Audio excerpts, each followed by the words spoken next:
bonjour ou bonsoir, selon l'heure à laquelle vous nous regardez. Je suis votre chroniqueur audio de l'ODJ Media, chargé de vous lire fidèlement cette chronique d'Ahmed Nagy, sans en modifier un seul mot.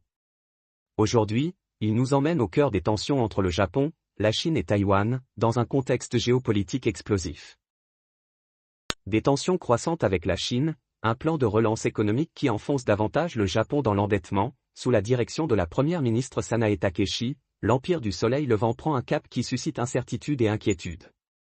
Yonaguni, une petite île japonaise limitrophe de Taïwan, avec une superficie de 28,8 km² et une population de moins de 1723 habitants, pourrait-elle être le catalyseur d'une aggravation des tensions entre le Japon et la Chine? Le 25 novembre, le Japon y a déployé des avions militaires après le repérage d'un drone chinois survolant l'espace maritime séparant l'île de Taïwan. Tokyo avait déjà annoncé son intention d'y installer des batteries de missiles solaires. Pékin n'a pas manqué de dénoncer ce qu'elle considère comme une provocation. Le déploiement d'armes offensives par le Japon sur les îles du sud-ouest voisines de Taïwan vise délibérément à créer des tensions régionales et à provoquer une confrontation militaire, a déclaré Mao Ning, porte-parole du ministère chinois des Affaires étrangères. L'auteur ajoute ensuite un éclairage économique montrant que cette tension militaire s'inscrit dans un rapport de force très déséquilibré entre Tokyo et Pékin. Cette nouvelle escalade intervient quelques jours après les propos polémiques de la première ministre japonaise, Sanae Takeshi, qui a menacé d'intervenir militairement en cas de tentative chinoise de débarquement à Taïwan, territoire que Pékin considère comme partie intégrante de son territoire. Le recul de l'un, les progrès de l'autre dans une réaction calculée, la Chine a suspendu l'importation de produits halieutiques japonais, invoquant des mesures de sécurité sanitaire après le début du rejet des eaux traitées de la centrale nucléaire de Fukushima en août 2023, évitant ainsi de qualifier cette décision de sanction.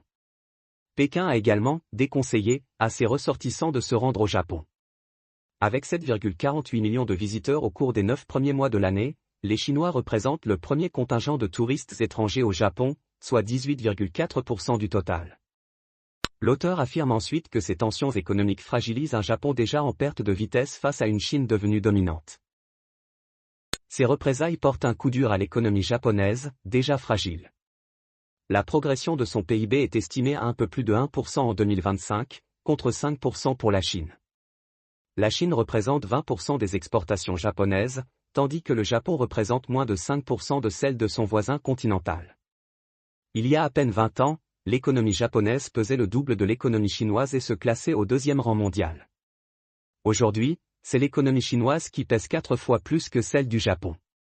De 2005 à 2025, la part du Japon dans la production manufacturière mondiale a été divisée par 3, passant de 21% à 7%. Pendant ce temps, celle de la Chine a été multipliée par 4, progressant de 8% à 33%. D'ailleurs, en termes de PIB par habitant, même l'Espagne, 36 190 $, a dépassé le Japon, 33 960 $. L'auteur pense que ces difficultés structurelles annoncent des défis encore plus lourds pour le Japon, notamment démographiques. La fuite en avant nippone. L'avenir ne s'annonce pas des plus roses pour l'Empire du Soleil levant. Plus de 30% de la population a plus de 65 ans, et un Japonais sur 10 dépasse les 80 ans. Ce vieillissement de la population, couplé à un dépeuplement croissant, entraîne une diminution de la main-d'œuvre, une baisse de la consommation, une stagnation de la croissance et une augmentation des charges sociales.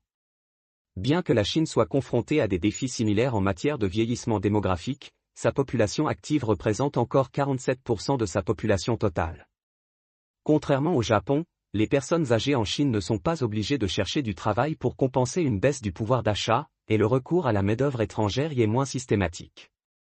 Pour tenter de redresser une économie moribonde, la première ministre japonaise, Sanae Takeshi, a annoncé un plan de relance ambitieux de 117 milliards d'euros, financé par la dette. Rappelons que la dette du Japon représente déjà 237% de son PIB, le taux d'endettement le plus élevé au monde. Cette annonce a immédiatement suscité des réactions sur les marchés financiers. L'auteur souligne ensuite les réactions des marchés et les répercussions internationales de cette fuite en avant.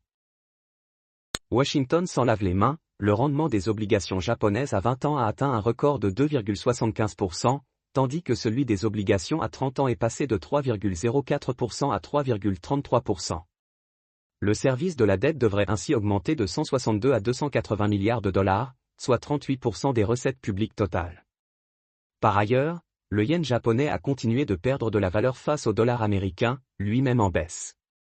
Pour un pays dépourvu de ressources naturelles, qui dépend largement des importations pour alimenter son industrie, un yen faible n'est pas nécessairement une bonne nouvelle.